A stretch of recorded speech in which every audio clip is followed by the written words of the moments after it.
ज्यों ज्यों मनुष्य की दृष्टि बिगड़ती है त्यों त्यों सृष्टि बिगड़ती है। सब लोगों की जिम्मेदारी है कि अपनी अपनी दृष्टि को सुधारें। और मन की आदत ऐसी है, मन को जितना चंचल करो ये चंचल होता चला जाता है। और मन को संभाल लो, नियंत्रित कर लो तो मन बिल्कुल ऐसे शांति से बैठ जाता है जैसे पालतू पिल्ला आपके पास बैठता है। इस मन को, राजस्थान के लोग भजन गाते हैं कि मन मारो बांदरो रे घड़ी छलांग मारे। वे कहते हैं मन मेरा बंदर है, बहुत छलांग लगाता है। मैं तो आपसे निवेदन करूंगा, ये मन तुम्हारा मन है, तुम इस मन के मालिक हो। तुम कभी घबराना मत, धैर्य रखना। और मन जब चंचलता करे तो मन को समझा देना। मन मारो बांदरो रे घड़ी छलांगा मारे। अर्जुन भगवान श्री कृष्ण से कहते हैं कि हे भगवान, मेरा मन बड़ा चंचल है, इसको बस में करना ऐसे मुश्किल हो रहा है जैसे वायुमंडल में बहती हुई हवाओं को बस में करना मुश्किल है। चंचलम ही मनः कृष्णा प्रमाथि बलवद्रहम तस्याहम निग्रहम मन्ये वायुरेषु दुष्करम।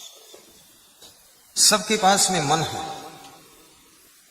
जो विद्यार्थी चंचल मन को संभाल लेता है वही 90% नंबर लाता है।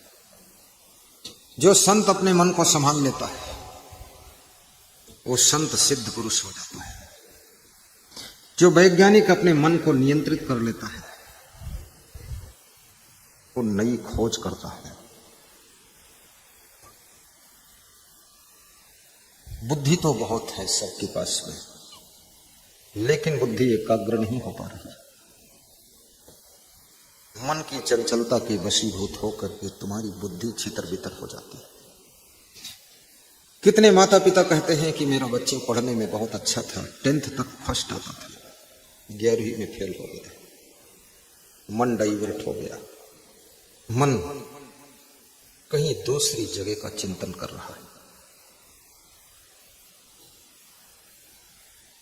विद्यार्थी का जीवन साधना का जीवन है। विद्यार्थी को 8 चीजों का त्याग कर देना चाहिए।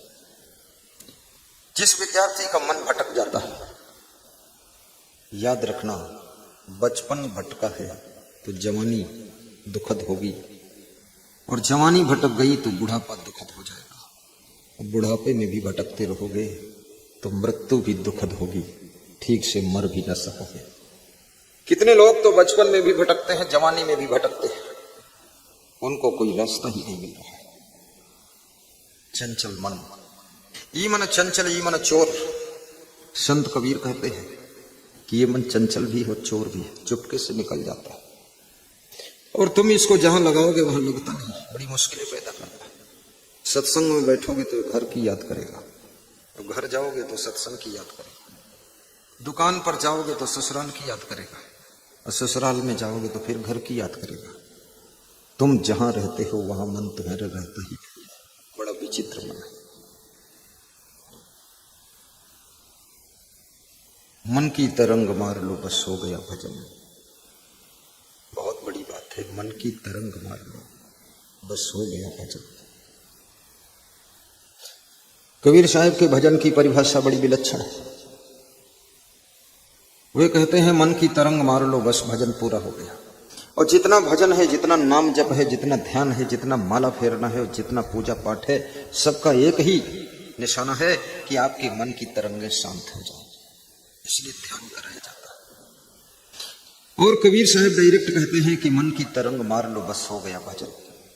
अपने मन की तरंगों को मार लो बस भजन हो गया। आदत जरा सुधार लो बस हो गया भजन। दूसरी पंक्ति और कठिन है कि आदत जरा सुधार लो। आदत सुधरती नहीं, बड़ी कठिन आदत है। छोटी सी तंबाकू छूटती नहीं है, पूरा घर ताकत लगा दिया। माता पिता भी ताकत लगाकर हार गई, पत्नी ने ताकत लगा दिया, पुत्री ने ताकत लगा दिया, दामाद ने भी ताकत लगा दिया, और लोग खुद भी कहते मैंने भी बहुत ताकत लगा दी पर तंबाकू छूटती है। आज मेरे पास में एक सज्जन सिवनी मालवा से आए, नाम नहीं लूंगा, कह रहे थे आपका ध्यान लगाता हूं और प्रवचन भी कभी कभी सुनता हूं, और पूरी ताकत लगा दिया, मेरे बाप ने ताकत लगा दी, पत्नी ने ताकत लगा दी, लेकिन तंबाकू छूटती ही नहीं। कुछ करो गुरुदेव, आप इतनी शक्तिशाली गुरु हुई, छोटी सी तंबाकू छूट नहीं रही। मैंने कहा प्रवचन रोज सुनते हो? बोले साल में 1-2 बार सुन लेता। तो मैंने कहा प्रवचन रोज सुनो तभी तंबाकू छूटेगी, छूटेगी नहीं। छोटी सी तंबाकू की आदत को छोड़ना भी लोगों के लिए बहुत कठिन होता है। और तंबाकू अक्सर पुरुष खाते हैं, तो तंबाकू की बदबू में महिलाओं को रहना पड़ता है। इसलिए सभी महिलाएं बहुत परेशान हैं कि पति तो ठीक है लेकिन तंबाकू से इसका मुंह ठीक नहीं। और इस क्षेत्र में तो मैंने देखा है अधिकतर लोग तंबाकू तो दबाते ही होंगे। अगर तंबाकू नहीं मिली तो फिर भैंस का गोबर भी दबा लेंगे, कुछ न कुछ मुंह में रहेगा। अरे इतना सुंदर मुंह है, इतने सुंदर दांत हैं, कृपा करके जब मुस्कुराइए तो मोती जैसे दांत तुम्हारे चमकने चाहिए, और जब हंसिए तो दूध जैसे दांत दिखने चाहिए, ये गोबर जैसे दांत नहीं दिखने चाहिए। बोलिए सदगुरु भगवान की जय। आज मुझे उम्मीद है कि लोग तंबाकू छोड़ेंगे। और दारू पूरे भारत देश में छक छक कर लोग पी रहे हैं। दारू का भी दान कीजिए। कितने लोग चुपके चुपके पी रहे हैं, कोई जानता ही नहीं, केवल बेडरूम में पी लेते हैं। बाहर निकलते हैं तो ऐसे दिखते हैं, लोग कहते हैं वाह, शराब भी छोड़ दीजिए, आदत को सुधार लीजिए। मैंने कहा था कि विद्यार्थियों को 8 चीजें त्याग करना चाहिए। कामम क्रोधम तथा लोभम, स्वादम श्रृंगार कौतुकी, अति निद्रा, अति सेवा, विद्यार्थी ही अष्ट वर्जेत। नीतिकार कहता है विद्यार्थी को निष्काम होकर विद्या अध्ययन करना चाहिए, काम वासना के प्रकोप से भी बचना चाहिए। विद्यार्थी जीवन में अपनी इंद्रियों और अपने मन को संयम में रखना चाहिए। क्रोधम, क्रोध को विद्यार्थी अगर त्याग नहीं कर सकता है, क्रोध बुद्धि को खा जाता है, क्रोध को काबू रखिए। अधिक गुस्सा करने वालों की स्मरण शक्ति धीरे धीरे कम हो जाती है। माता पिता से नाराज होने वाले विद्यार्थी धीरे धीरे अनुशासनहीन हो जाते हैं। माता पिता की मर्यादा और कंट्रोल खो देते हैं। अंकुश में जो हाथी रहता है वो सबको लाभ करा देता है। अंकुश विहीन हाथी, अनुशासन विहीन मन पतन के गड्ढे में ही गिरता है। माता पिता जब अच्छी बात समझाते हैं, नाराज होकर ये मत कहिए कि जहर खा लूंगा, मर जाऊंगा, भाग जाऊंगा। इस युग का प्रचलन है कि बच्चे अपने गार्जियन को डरवा देते हैं कि ज्यादा टाइट करोगे तो घर छोड़कर भाग जाऊंगा। कोई बच्चा कहता है कि जहर खा लूंगा, माता पिता भी सोचते हैं जीने दो गधे को, कुछ मत कहो, जैसे ही वैसा है, कम से कम जिंदा तो है। अनुशासन आपकी एनर्जी को एकाग्र करके किसी विशेष लक्ष्य में समर्पित करने की शक्ति प्रदान करता है। इसलिए सेल्फ डिसिप्लिन रहना सीखो, प्रसन्न होकर के जीवन जीना सीखो। सत्संग में जाइए, प्रसन्न होकर सत्संग सुनिए। टेंशन और चिंता थोड़ी देर के लिए अपने मन पटल से हटा दीजिए।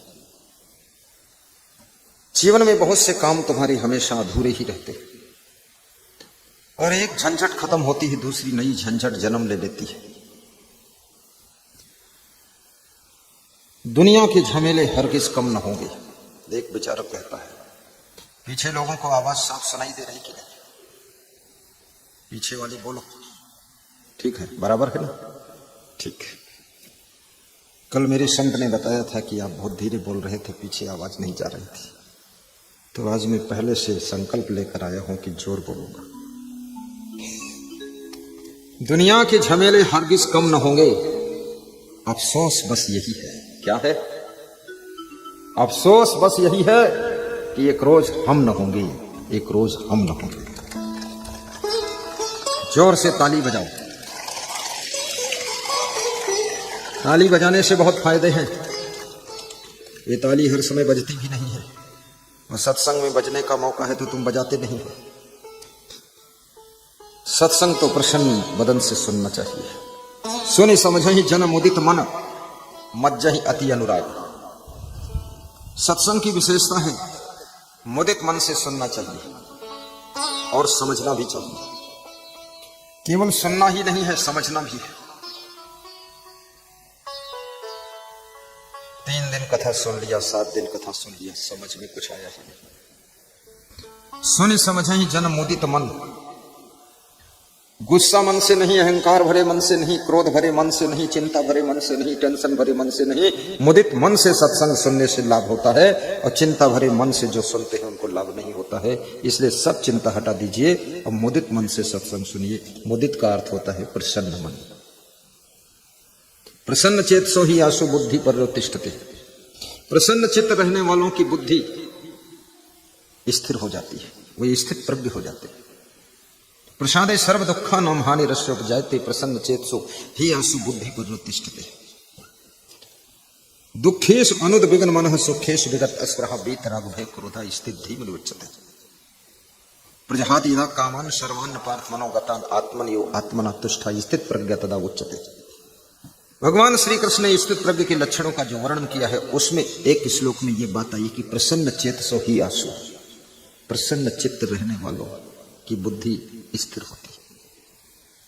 प्रसन्न रहना बहुत कठिन है, खिन्न रहना, टेंशन में रहना, दुखी रहना, परेशान रहना, उलझन में रहना बहुत आसान है। सारा संसार उलझन में ही है। मकान बन गया तो भी मन खुशी नहीं, प्रसन्न नहीं। बहुत दिन से सोच रहे थे 4 व्हीलर गाड़ी लाऊंगा, गाड़ी ले आए तो भी खुश नहीं। बहुत दिनों से चिंता थी बेटी का विवाह करना है, हो जाए तो ठीक है। बेटी का विवाह हो गया, दामाद मिल गया, घर बर सब मिल गया, फिर भी खुश नहीं। कब खुश होंगे आप? इतना सुंदर मनुष्य का शरीर मिला फिर भी खुश नहीं। राजनीति में टिकट मिल गया तो और ज्यादा चिंता हो गई कि अब चुनाव कैसे लड़े। चुनाव भी लड़ गए तो जीतने की चिंता थी, जीत भी गए तो भी खुशी नहीं। अब मिनिस्टर बनने की चिंता है कि मिनिस्टर बनूंगा कि नहीं बनूंगा। मिनिस्टर बन भी गए तो मंत्रिमंडल में परिवर्तन चालू है, परिवर्तन में कहीं साइड न हो जाए तो फिर चिंता, बड़ी झंझट है। परिवर्तन हो तो होने दो, मिनिस्टर बनो तो भी खुश रहो, ना बनो तो भी खुश रहो, टिकट मिले तो भी खुश रहो, टिकट ना मिले तो भी खुश रहो। याद रखना टिकट तो मिलेगा ही, नहीं मिलेगा तो फिर टिकट देंगे किसको? तुम ही सबसे बेस्ट व्यक्ति हो, टिकट तुमको बुला कर देंगे। तुम अपनी योग्यता को बढ़ाइए, क्षमता को बढ़ाइए, प्रभाव को बढ़ाइए, अपने कार्यों को विस्तार कीजिए, टिकट तो तुमको आगे से आकर मिलेगा।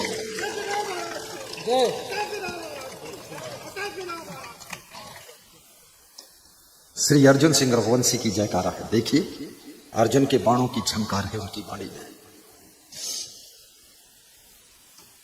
बिहार में चुनाव था तो मैंने यूट्यूब में देखा कि एक नेता पांव पटक पटक के रो रहा था, उम्र भी 60-65 साल।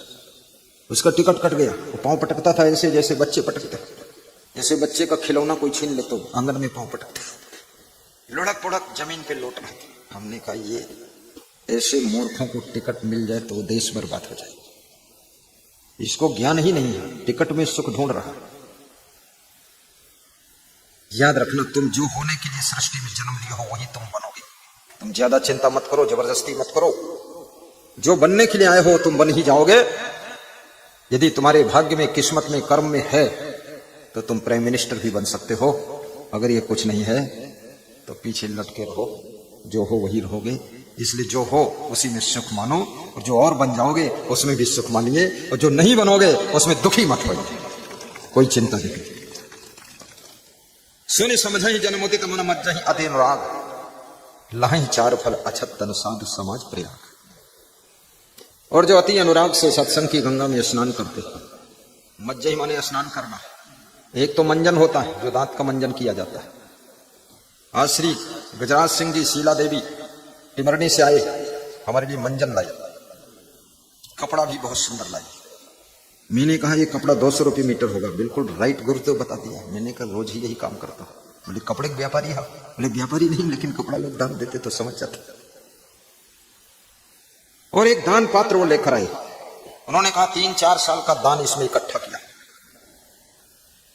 आप मिले नहीं। श्री वीरेंद्र दुबे टिमरनी के शरीर छोड़कर चले गए। तब से टिमरनी में जाना नहीं हुआ। आज टिमरनी से काफी लोग आए हैं। प्रथम दिन भी आए थे, द्वितीय दिन भी आए थे। दीपक जैन को मैं कहूंगा, अब बिना सत्संग के चैन नहीं है, और दीपक जैन के बिना सत्संग नहीं है। बस आलोक लोहाना, आनंद मांगल्य, तैयारी करिए गजराज से। अब टिमरनी में डमरू बजना है अगले साल, ठीक है? मुस्कुराइए, कहिए जी ठीक है। टिमरनी में बहुत दिनों से मैं आता हूं, बड़ा प्यारा शहर है टिमरनी। और तिनसिया में भी बहुत आनंद वर्षा है। यहाँ सबसे अच्छी बात जो हमको लगी है, दीवार पर सब लिखा है जटाधारी, हे डमरूधारी, हे गिरधारी, हे त्रिशूलधारी, हे माँ भवानी, हे बजरंग बली, हे जानकी नाथ और हे माँ शारदा, हे गंगाधारी। मैंने सोचा मेरा भी नाम लिख दो। है मेरे में क्या लिखेंगे? धारी, धारी वारी तो कुछ, मेरे में लिख दो पगड़ी धारी। अगली बार आऊं तो लिख देना भाई, हे पगड़ी धारी। रामचंद्र भाई कृपा करके किधर निकल गए? लिख देना हे पगड़ी धारी, हाँ, हे पंडाल धारी, हे माइक धारी, ये लिख दो।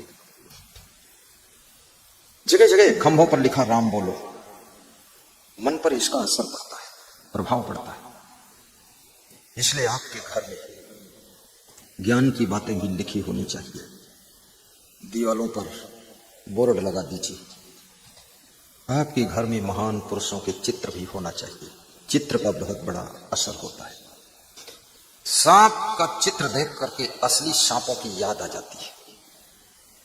और सांप जो चित्र में देखा है, रात के सपने में अगर चित्र के सांप भी याद आ जाए तो भय पैदा होता है रात में। चित्र तो केवल दीवार में है, चित्र कागज में है, लेकिन चित्र तुम्हारे ऊपर असर डालता है। विषय वासना से आविर्भूत चित्र को देख लो तो तुम्हारे अंदर सोई हुई वासना भी झंकृत हो जाती है। किसी महान पुरुष, देव पुरुष, देवी का चित्र देख करके तुम्हारे मन में सुषुप्त जो भक्ति है वो जागृत हो जाती है।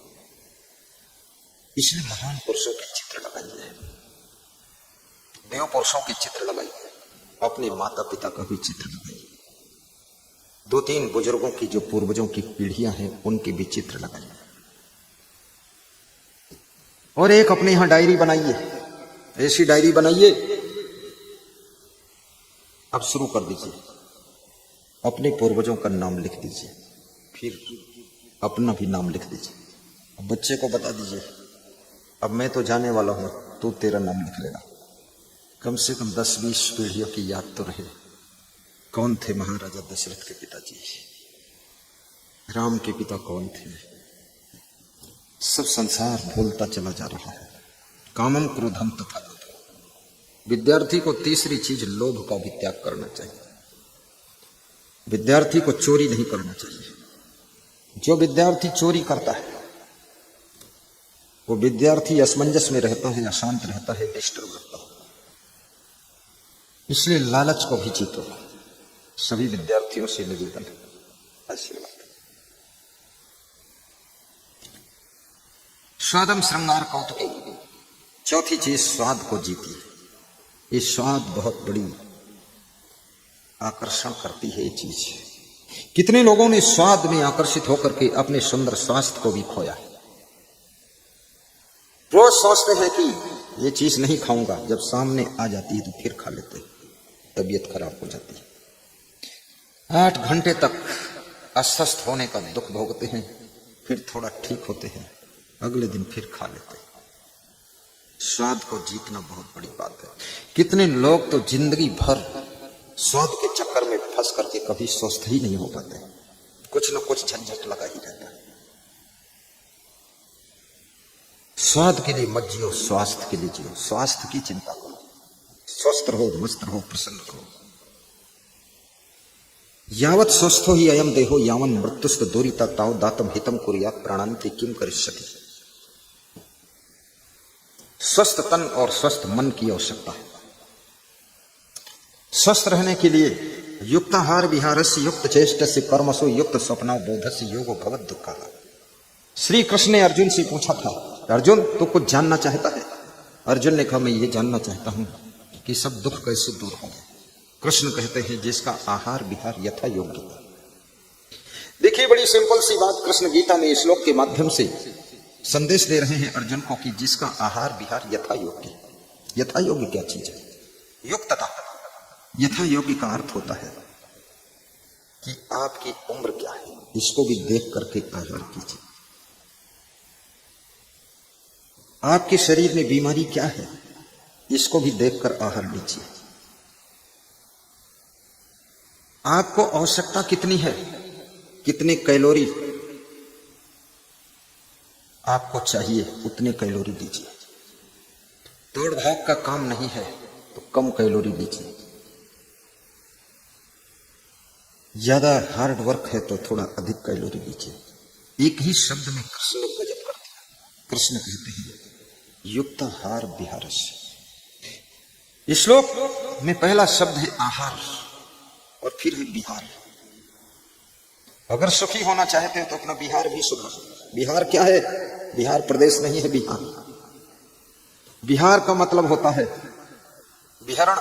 विहरण का मतलब होता है आपका उठना बैठना चलना फिरना कैसा कहां कब है।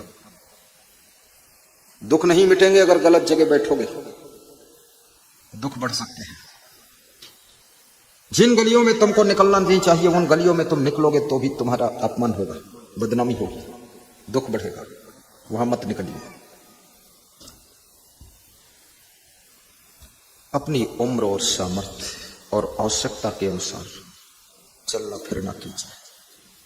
ज्यादा उम्र है, 80 वर्ष के तुम हो, थोड़ा 10 किलोमीटर पैदल मत चलो, कम कर दो, 3 किलोमीटर बहुत। जवानों के लिए 5 से 10 किलोमीटर बहुत। अधिक पैदल चलने से वृद्धा अवस्था आती है, याद रखना, जल्दी बूढ़े हो जाओ। और बिल्कुल ना पैदल चलने से रोगी अवस्था आती है, बीमार ही रहोगे। अधिक खाने से आपकी बुद्धि का स्मरण कम हो जाएगा, कम खाने से बुद्धि का स्मरण अधिक बढ़ेगा। बिल्कुल ना खाने से स्मरण तो हो ना हो लेकिन मरण जरूर हो जाएगा। तुम बिल्कुल नहीं खाओगे, जी न सको, इसलिए थोड़ा खाइए। सबसे निवेदन है कि मोबाइल से बात यहां कोई नहीं करे, ये निवेदन है। और जिनको बहुत जरूरी होगा बाहर जाकर दूर बात करेंगे ताकि डिस्टर्ब ना। क्योंकि यहां दीवार पर एक कोटेशन लिखा था, संसार में तुम चल सकते हो लेकिन संसार को चला नहीं सकते। तो हम ज्यादा चिंता न करें, ऑटोमेटिक भी होगा।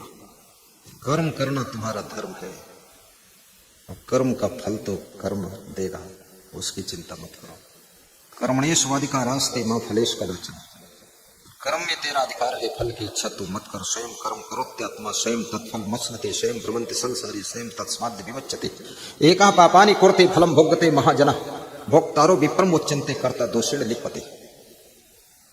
एक मनुष्य कर्म करके धन कमाता है, उस धन को कई लोग उपभोग कर लेते हैं, लेकिन जिस आत्मा ने कर्म किया है उस कर्म के फल का भुगतान उसको करना पड़ता है। शुभ कर्मों से धन कमाइए, धनवान बनिए, लेकिन सत्कर्मों से। महान बनिए, तुम्हारा यश होगा। गुणवान बनिए, सफलता मिलेगी।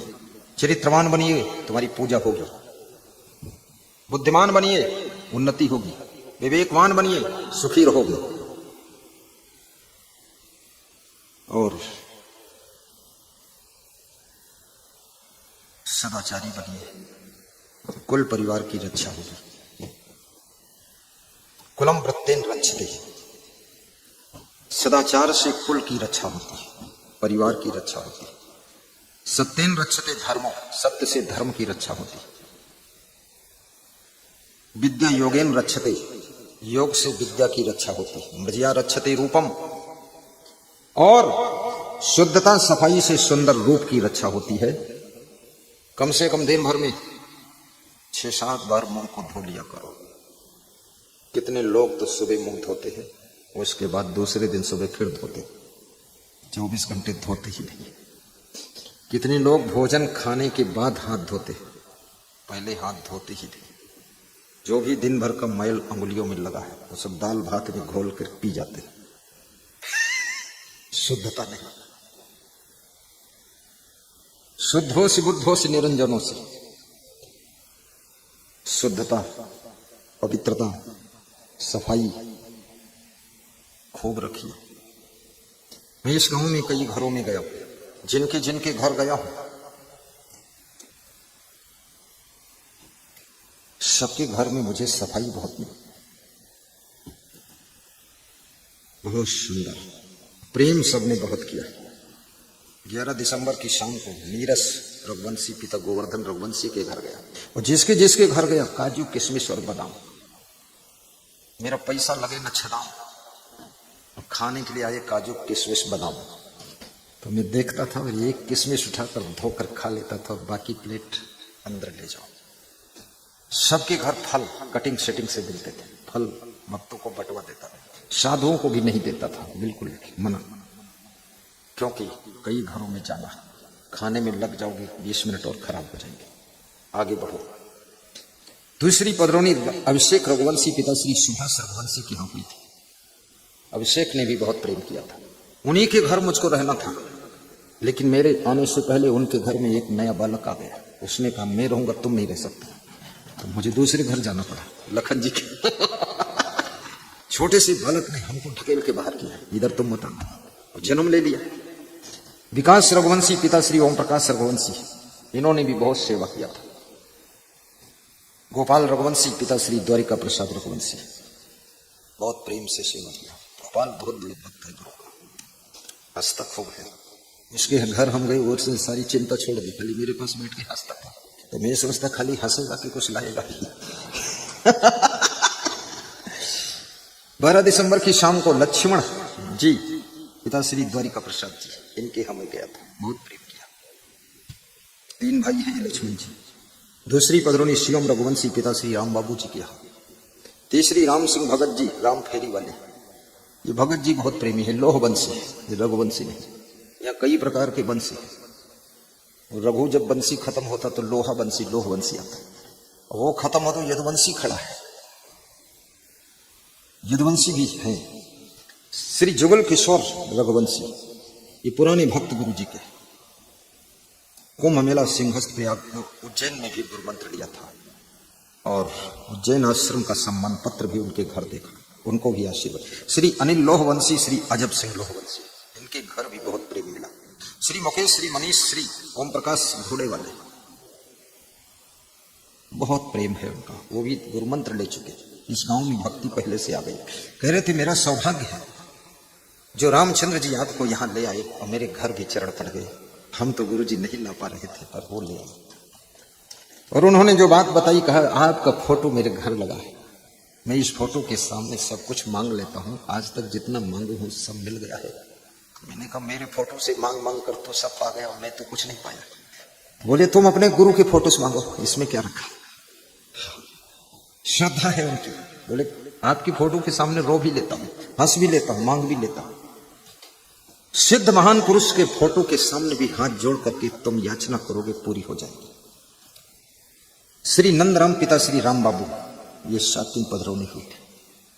और ये तिनसिया आज 13 दिसंबर को सरपंच ब्रजमोहन रघुवंशी के यहाँ आज जाना है, जो गांव का सरपंच है। आज ज्यादा से ज्यादा मेरे साथ चलना सब लोग, देखता हूं गांव का सरपंच क्या माल निकालता है। थोड़ा ज्यादा तैयारी करना। सरपंच कहाँ है भाई? सरपंच इधर है और पीछे ही रहता है। वहां कहीं इनके घर गया और ये पीछे चला गया तो हम क्या करेंगे? थोड़ा लोग आएंगे खिला देना कुछ। दूसरा श्री राम सिंह लोहवंशी के यहाँ भी जाना। तीसरा ओम प्रकाश जी रघुवंशी, अनिल जी के ससुर जी। अनिल खड़े हो जा, दमदार व्यक्ति है ये। दामाद जोरदार है, रोज कुर्ता का रंग बदलता है। फिर पीला पहना था, आज मेरे कलर का पहना है। अब कल और रुक जाऊं तो न जाने कौन रंग पहन कर आएगा। अच्छा लगता, मेरी सेवा में अपनी गाड़ी लगाया है, उसी गाड़ी से लाते ले जाते। भक्त की गाड़ी में बैठता हूं तो मुझे अच्छा लगता है, क्योंकि फिर मुझे डीजल की भी चिंता नहीं रहती। अपनी गाड़ी में थोड़ा सोचता हूं, अरे धीरे धीरे चल रही, डीजल खा रही जाता। और इसकी गाड़ी में तो मतलब ही नहीं। साहिब बंदगी सबको व्यास गादी आशीर्वाद देती है। बड़ी प्रसन्नता की बात है, आज जो सभा तिनसिया की धरती पर दर्शन दे रही है, सभा के समस्त नर नारियों को व्यास गादी प्रणाम कर रही है। साहिब बंदगी जय हो, जय हो।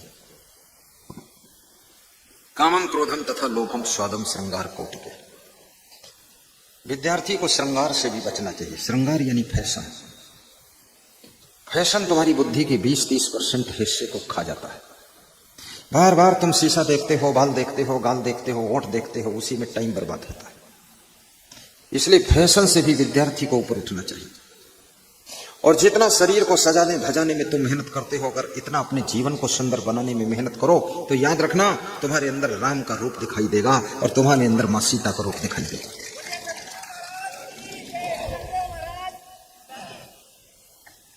खंडवा से पधारी है। खंडवा रहते हैं श्री हरि ओम यदुवंशी। खड़े हो, सही बोल रहा हूं यदुवंशी, कहीं रघुवंशी को यदुवंशी ना बना दो।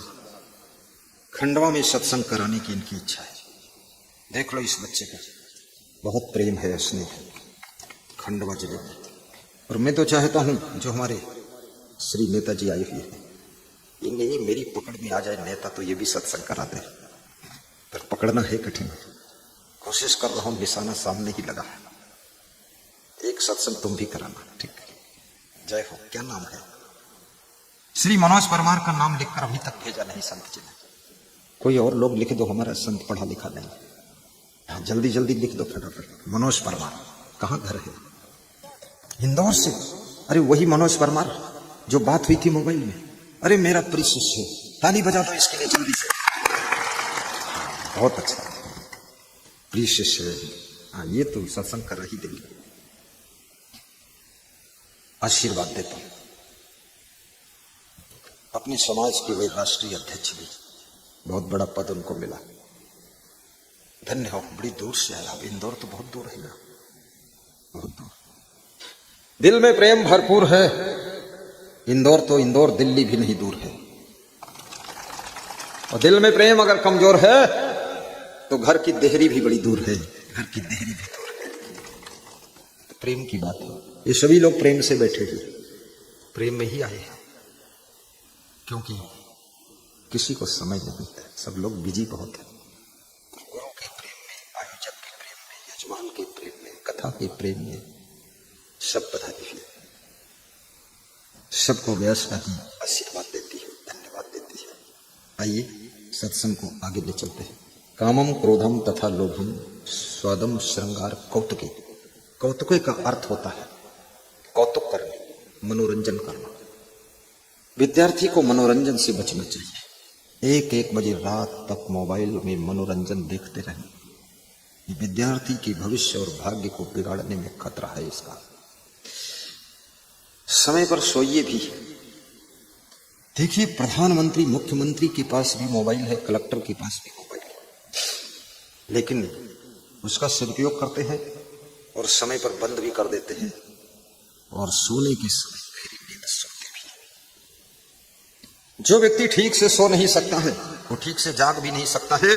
जिसकी नींद पूरी नहीं होती है निरंतर लंबे समय तक, याद रखना वो व्यक्ति स्वस्थ नहीं रह सकता है। कोई बड़ी बीमारी उसके शरीर में पैदा होने का समय आ रहा है। इसलिए ठीक से सोइए। भारत देश में ये बीमारी नहीं थी नींद ना आने की, लेकिन अभी 20 साल से बीमारी आ गई। अमेरिका, लंदन, कनाडा के लोगों को नींद ना आने की बीमारी थी, लेकिन भारत देश में तो लोगों को बिना बिस्तर के ही नींद आती थी। परंतु अभी जब से America, London, Canada, world foreign से संपर्क हुए हैं, लोग वहां जाते हैं, लोग यहाँ आते हैं, सब देखते सुनते नकल करते हैं। धीरे धीरे आपकी कल्चर कीचड़ बन गई है और संस्कार बिगड़ गए। धीरे धीरे नींद भंग हो गई। राजनीति के मार्ग में नींद की समस्या बहुत बड़ी है। उन्नति करो लेकिन इतनी नहीं कि नींद ही भंग हो जाए। विकास करो लेकिन इतना नहीं कि सो ही न सको। और ये भी याद रखना, नुकसान सहने के लिए रंजगम कलेजा चाहिए। नुकसान में भी परेशान मत होना। धन खोया है, तुम नहीं खोया हो। धन बड़ा नहीं है, धनी बड़ा। धन कमाने वाला बड़ा। तुम ठीक रहोगे कल फिर धन कमा लोगे। अगर तुम नहीं ठीक रहे तो धन तो गया ही है, ये धनी भी चला जाएगा, तो फिर सब बेकार हो जाएगा। इसलिए किसी ने तुमको ठग भी लिया, वंचनम चा अपमान, किसी ने ठग लिया है, उसको भुलाने का प्रयास कीजिए।